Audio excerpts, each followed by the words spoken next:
Consigliere comunale Carmelo Cantone, eletto qualche giorno fa presidente della Commissione Turismo. Ecco, un impegno che lei sicuramente metterà con particolare dedizione, considerando anche la sua vocazione turistica.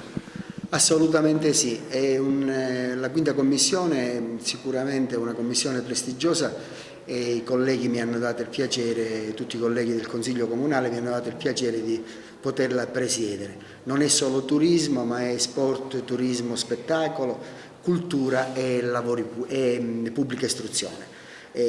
5 settori importanti per l'economia di questa città.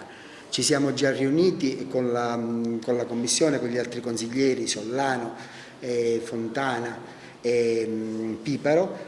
Abbiamo deciso di condurre questa Commissione non solo in maniera conoscitiva, ma propositiva per la città. La città credo che abbia bisogno di un immediato aiuto, di un'immediata operatività, e nessuno può più indugiare in questi settori, quindi ce la metteremo tutta, coinvolgendo anche tutto il Consiglio, coinvolgendo anche tutti gli operatori dei 5 settori, e ci proponiamo subito già come punto di riferimento, quindi contattateci, siamo a totale disposizione della città.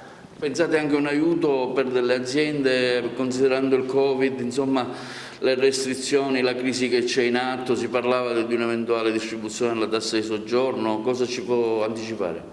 Non voglio fare passi in avanti assolutamente, uno dei punti più importanti che tratteremo nell'immediato è appunto una giusta distribuzione della tassa di soggiorno, è una tassa di scopo, è una tassa che deve rispondere a determinati requisiti.